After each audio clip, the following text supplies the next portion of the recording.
Welcome to Professor Game Podcast, where we interview successful practitioners of games, gamification, and game thinking who brings the best of their experiences to get ideas, insights, and inspiration that help us in the process of getting the students to learn what we teach.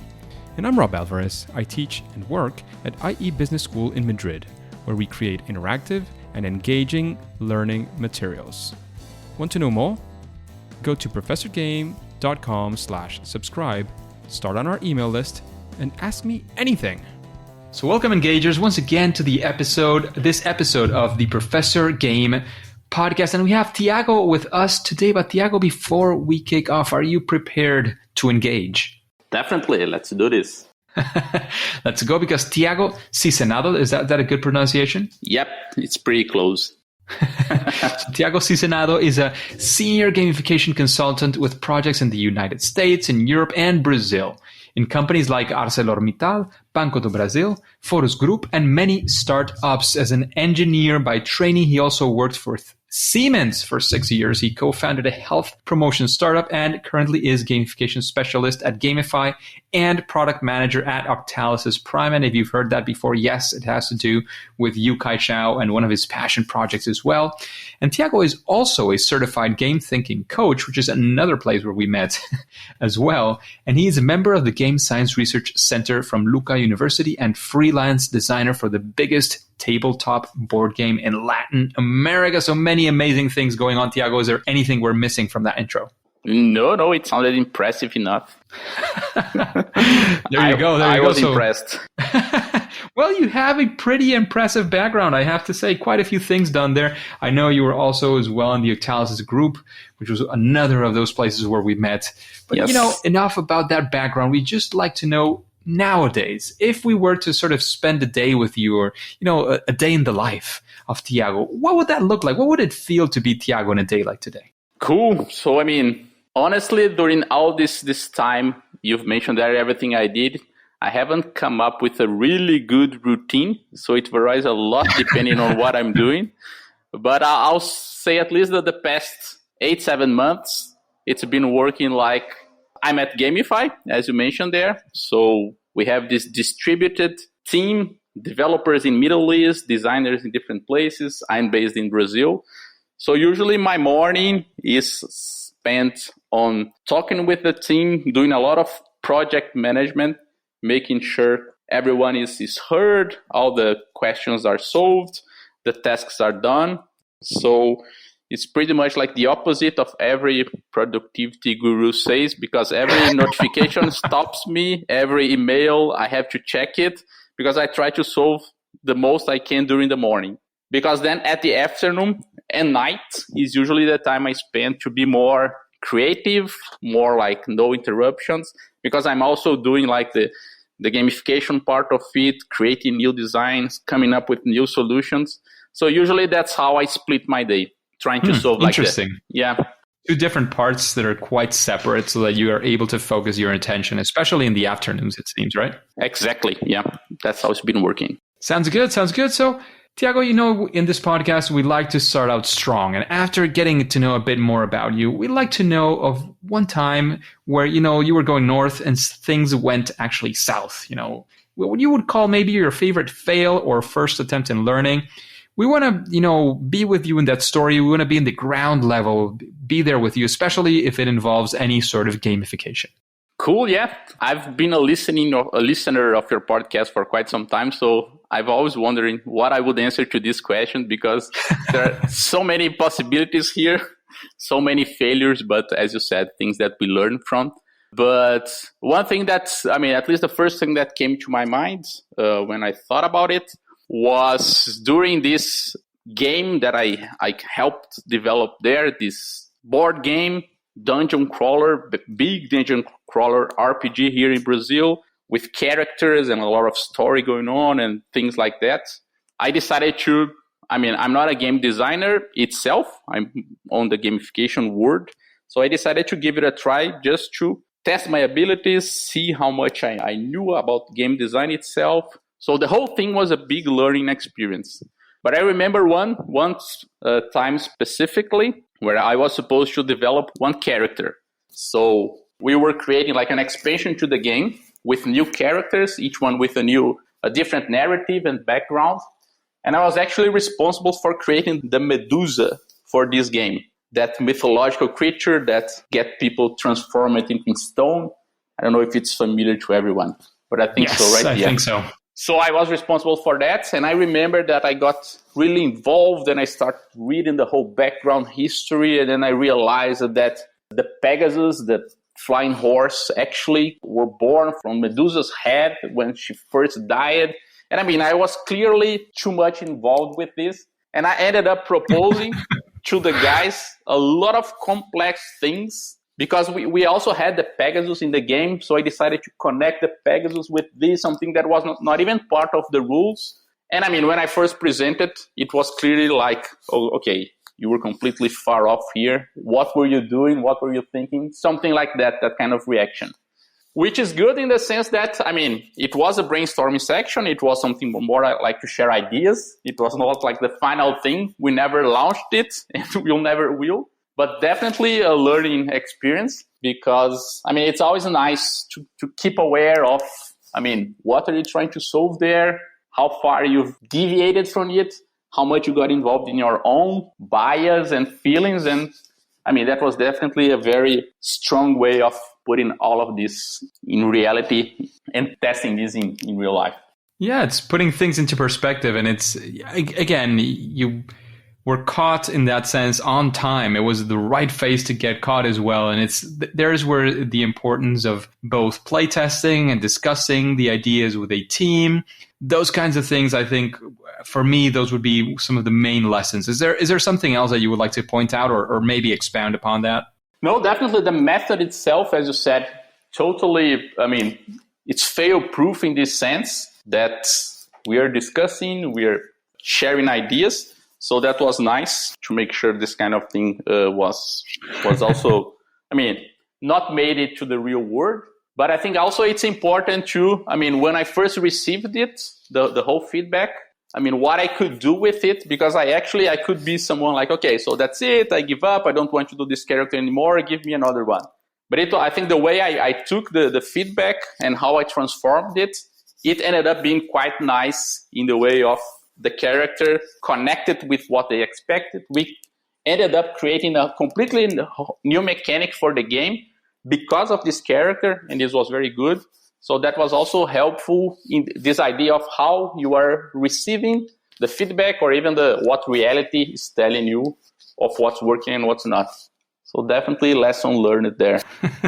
Absolutely. It seems like a lesson learned and something that you have been taking with you wherever you go. So let's actually take a spin on that. What about you tell us of a time of something that you went for and it was actually a success? Again, maybe the first try, maybe not the first try. It could be the 10th try. It doesn't matter. But if something that you want to show as proud work, maybe something that you can, of course, share and give us as many details, especially because we want to live it with you. Not necessarily if any company is involved that has to remain anonymous, that's fine as well. Cool. Yeah. So, I mean, I consider some design decisions, some things, some directions, even maybe small decisions, but things that you take. These are the successful decisions are what ends up creating the bigger success there. It's hard to say that just one thing completely turned something to a good point. For sure. But I remember one project in particular, especially because we had very little time to do it. It was from a big stainless steel company. So you can imagine like a huge industry with more than tens of thousands of employees worldwide. And they would do like this big end of year meeting here in Brazil with all the directors and executives. I mean, just the leadership of the company. And it was like this innovation meeting. That's how it's called. It was going to last the whole day. But they wanted to create something new, different, game-based or gamification-based, add something of these lines to the meeting itself. Because they have been doing these meetings every year, it started to get a bit repetitive. So they wanted to throw something nice and different there.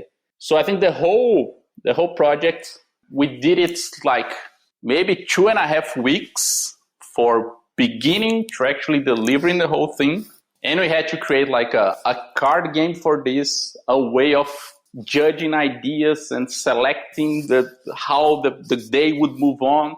And we adapted everything to this Shark Tank style. I don't know if you've seen this program available. That's the movie, the TV program, right? Exactly.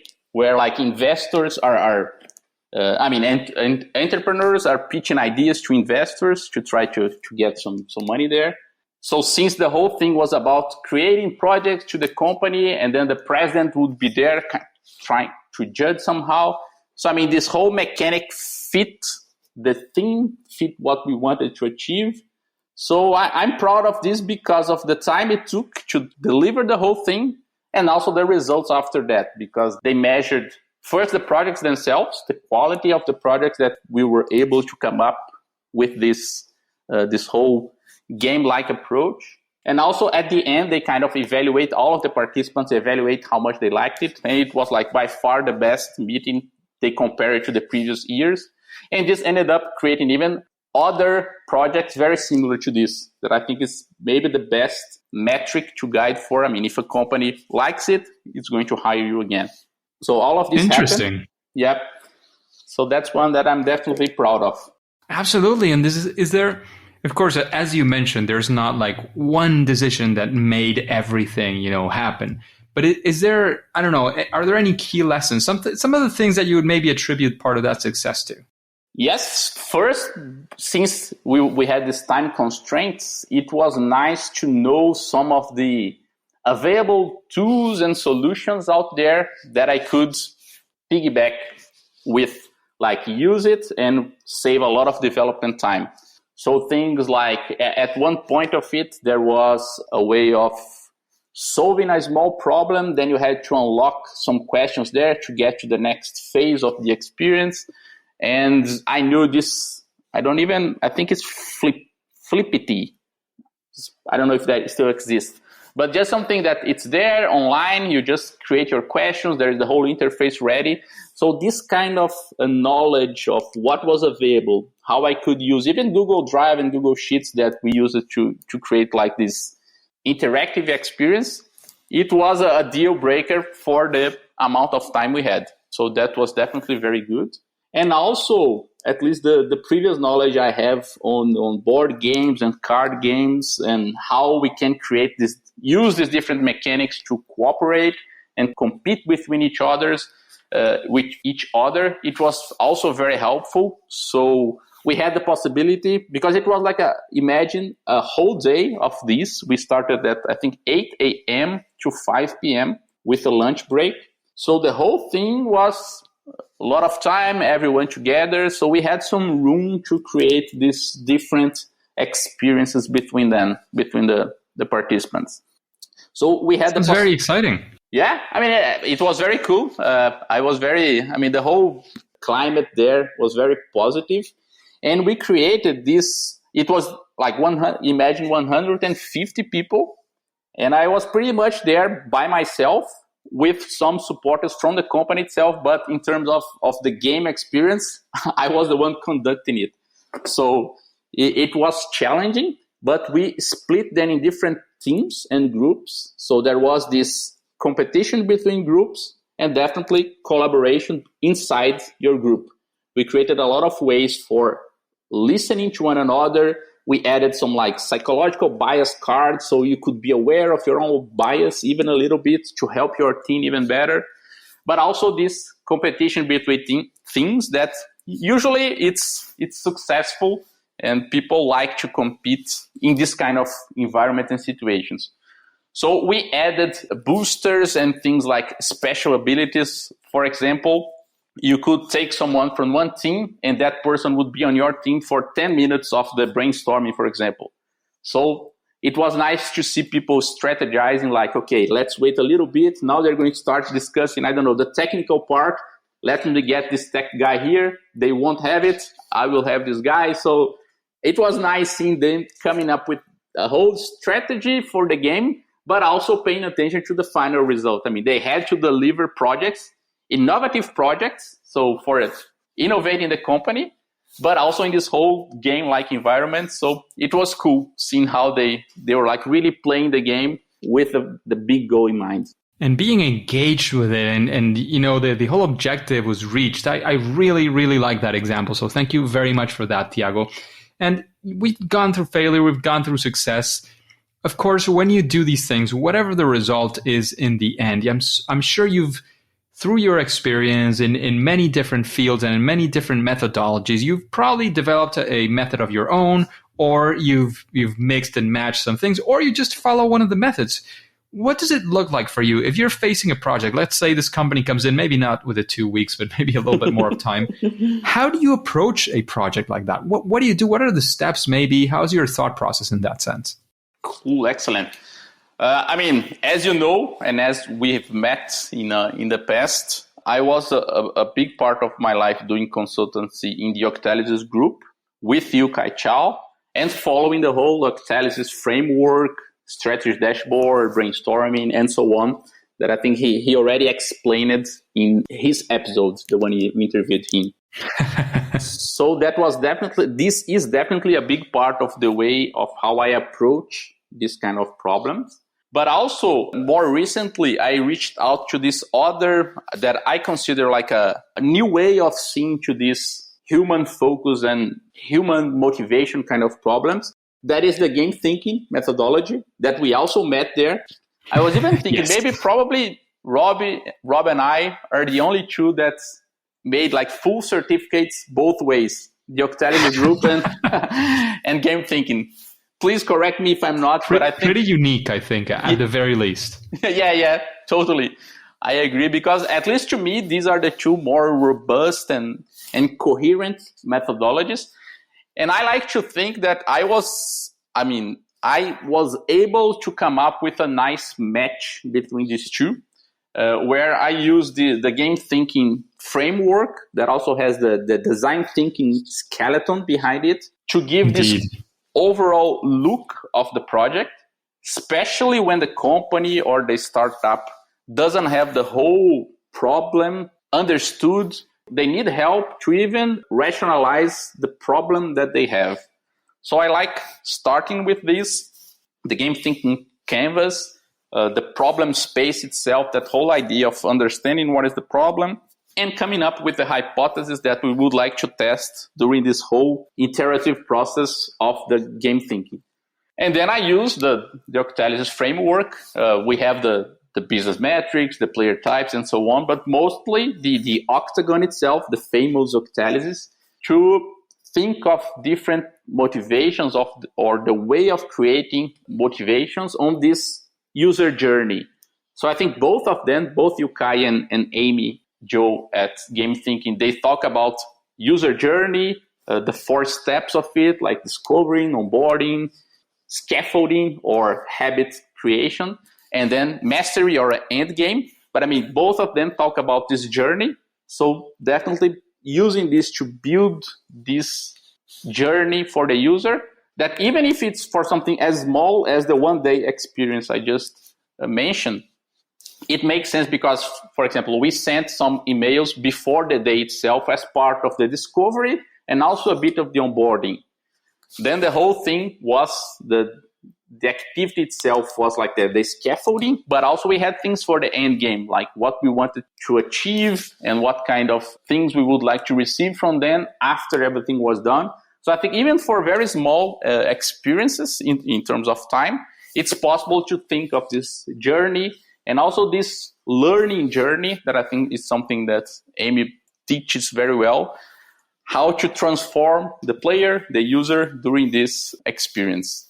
And then on complement of all of this, the whole thing of prototyping and play testing, that I also think is something strong from game thinking, how we're going to test this hypothesis, what are the most risky ones, how can we test it with the lower costs, and then learning from it, starting another iteration to build something better than before.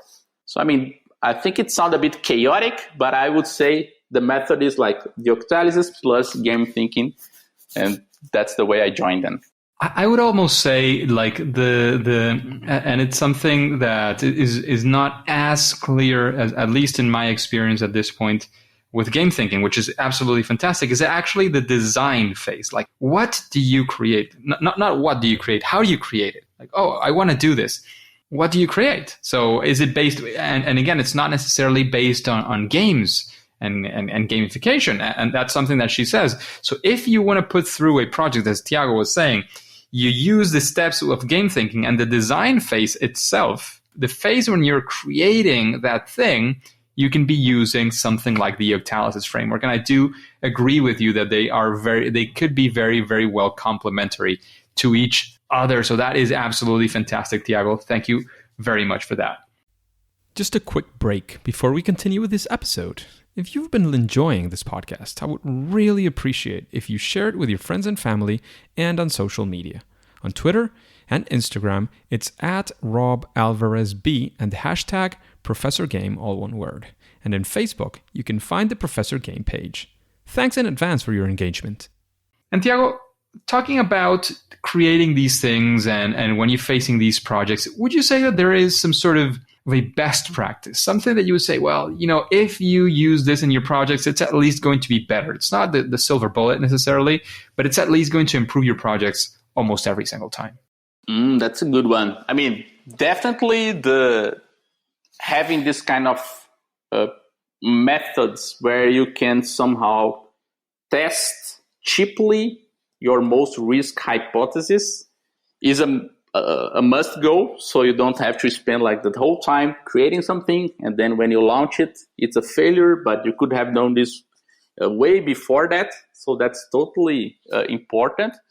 And I also think this Yukai Chao approach of thinking on the motivations first.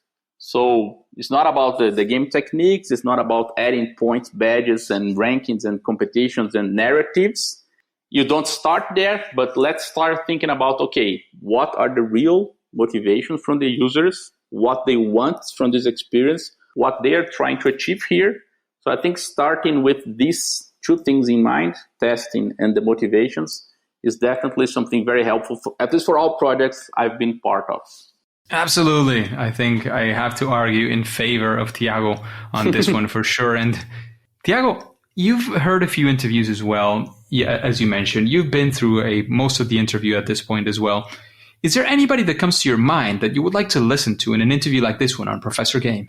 Yeah, I mean, I try to see if this person was already there, but if he was, please let me know. But I was thinking that it would be really nice to have this kind of interview with Rob Alvarez himself. Like, if we could hear from you, all of your experience and everything you've heard from different people, that would be really nice. I would definitely hear an interview with yourself. I don't know how strange that would be, but definitely I would be curious. And also, I really like those market kind of people where they're actually there on the front line with a product or with a gamification solution. And they are the ones like facing all the problems and the client complaints and what's working and what's not. They have the data to back it up, what's working and what's not. So with this in mind, I have some names here. We can even contact later. But for example, Ricardo from Funnyfire, a platform here in Brazil. I think he has some nice things to share. Also, Natalia from Play Kids. It's another company here. It's a big company, but it's mostly focused on using games and gamification to teach kids. So I think their experience, because it's a very specific market, the whole way of how they approach this is very enlightening. So I think this could be cool names for future episodes. But interesting. Rob Alvarez first, definitely. Interesting. Thank you very much for that. And actually, those two names, Ricardo from Funnyfire is definitely on the list. I think we have exchanged impressions somewhere. It could be LinkedIn. At this point, with so many social networks, plus email, plus the different emails that I have at least 5 like really working emails. It's hard to remember sometimes, and I have to look it up. But that sounds interesting. And about Natalia, I hadn't heard of her, so that could be an interesting one as well. And Tiago, we know you have plenty of experience. You've been exposed to many methods and many different things. So I think this question will be very relevant. What book would you recommend to the engagers, to this audience? And of course, why would you recommend that book? Just one book is kind of tough. So I'll cheat a bit here because, I have to mention Yukai's book, but probably that's been already mentioned to many others. So the Actionable Gamification, Beyond Points, Badges, and Leaderboard, his only book so far. I think that, at least to me, when I first read it, when he launched it, I think 2014, it was life-changing, the way I saw everything. So definitely I would recommend this. And also Amy Jo Keen's book about game thinking. I think the examples she has there and how she breaks down real company examples to the method she's teaching, it's also really, really helpful. But just to not mention the two maybe obvious one, I also, something not game related, but more like understanding the mind and how we work and these biases that we have. And I mean, understanding ourselves better. I really like the Anti-Fragile book from Nassim Taleb. The guy is actually he's an economist, he's from the stock market. He has a series of books like The Black Swan and Fooled by Randomness. But this one, the Anti-Fragile one, I think it's his masterpiece. I really like it. Every once in a while, I go back to it and read one chapter or another because I think it's powerful. His whole view of the world and how to become this anti-fragile in many different areas is also something helpful for us all. Interesting. Sounds very, very interesting book. And I have to say, I have to pick back my habit of reading more. We were talking in the pre-interview chat how crazy these times have been for some of us. Definitely. And I feel I'm at the uphill constantly. I think I will eventually have to at least go, straight. Not maybe going down, but at least go straight for a bit until I get used to it and I can go uphill once again. It sounds like a very interesting book for sure. And talking about preferences, recommendations, what would you say, Tiago, is your favorite game? For this one, I think number one has to be chess because it stood through the test of time. I mean, almost 1,000-year game. So again, something has to be right with this game, right, for lasting so long. So definitely, and also the way that with simple rules, because the rules themselves are very simple from chess. In 5 minutes, you can learn them. You can create such a beautiful and complex and even masterpieces with just these small pieces, simple rules. I mean, that's something that I think all of the game designers and gamification designers are always looking for and aiming for. Creating something simple, something people can understand, but by playing it, by experiencing the experience it was created, they come up with something beautiful, masterful, and memorable. So I think definitely chess is the first one, but also in the video game arena, I really like those. Diablo and the Diablo series was also kind of a life-changing moment to me. I remember when my brother and we were like young still, and a cousin came up with this demo CD from Diablo 1. So it was like 1995, I think. And when we both saw that, it was like, whoa, this is magical. I definitely want to play this. So it stuck with me. And all these games like Elder Scrolls series and these games that build a narrative and you have a character there and you get involved in quests, I think those are my favorites. Absolutely, absolutely. I'm guessing you have a few things in common maybe with Yukai, don't you? Did you guys meet in Diablo, just out of curiosity? No. Honestly, no. But I've heard about his previous history with chess. But yeah, absolutely. Sounds very interesting. And Tiago, we've been talking about many of the things that you've done, but I want to talk about one of your qualities as well. What would you say is your superpower? That thing that you do at least better than most, because as I've mentioned several times, it's not only, Iron Man who can fly. You have Thor flying as well. You have many others who can fly. So what is that thing that you do great and probably better than most? At least I like to believe Maybe I'm wrong. we can ask the clients at the end. But I like to believe that I'm good at listening to the clients, but in that listening way that Jesse Shell brings in his book about like the most important ability. I don't know if you've heard the Art of Game Design. Yes, it's right behind me. Cool. Yeah, definitely another must read. But he mentions there about this ability of being able to listen. But listen, he even has like a poem there from the Indians, peacefully listening, really getting into the problem, listening with no prejudice, with your open soul, something like this.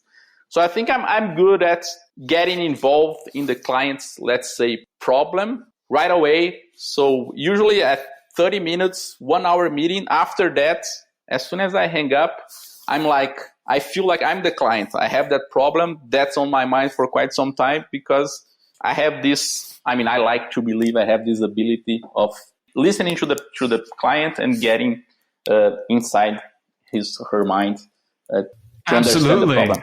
Super important, super necessary, and super difficult sometimes as well. Yeah, definitely. When will this guy shut up, as your mind is telling you every now and then? I want to talk now. So it is a very, very difficult ability to have as well. But Tiago, before we kick off, before we're done with the interview, I want to know where we can find more about your work, about what you do, where we can enter into contact with Tiago. Of course, if you have also any final piece of advice, any final words you want to have with the engagers before we say it's game over. Yep, in terms of finding me, honestly, I'm a bit a failure on these social networks, but I think LinkedIn would be the most appropriate place. I don't update things there in terms of creating articles and cool things, but I'm always checking, so feel free to connect with me there. It's going to be a pleasure. And also, as a final advice, first, congrats for doing what you're doing there with this podcast, because it's really cool how you could listen. We were also talking before the interview, 172 episodes now, right? So a lot of content. Yeah, this week, that's what we reached. Yeah, totally impressive, because you can hear a lot of different areas, segments, people involved. But I think the main message is, you probably know the Gartner hype cycle, with where you expect a lot from something and then you believe that won't work for anything. And then you start this like slope of enlightenment to reach the plateau of productivity. So I feel like this whole gamification and gameful learning and game-like approaches are reaching this plateau. We are on this slope. So it's time for more people to join us, read whatever was already published and read the cases, read what has worked and what hasn't. Because I think that's the moment to have more people in this movement. I can see a lot of areas and opportunities going on. So maybe that could be a final message to all the listeners. Fantastic. Sounds great. Thank you for your kind words. I take them to heart.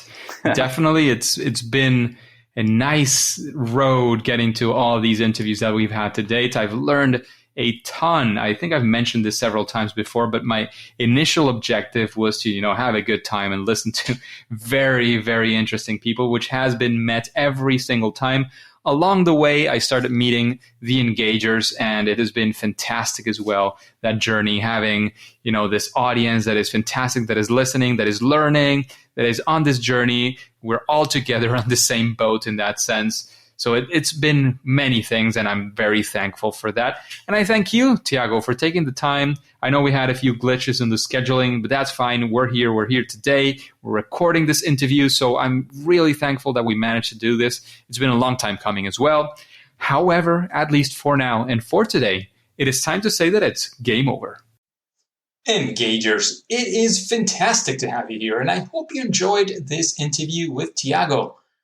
Are you using Twitter, Instagram, any of those platforms? You can go to any of those and look for me as Rob Alvarez B. Especially on Twitter, I'm always sharing content on gamification. Of course, as you know, even more around my passion, which is education. And, there we can connect. You can tell me who you would like to have as a guest. What questions do you have? what we can help you with as well. So remember, you can find me on either of those platforms as Rob Alvarez. And before you click continue, remember to subscribe as well using your favorite podcast app and listen to the next episode of Professor Game. See you there.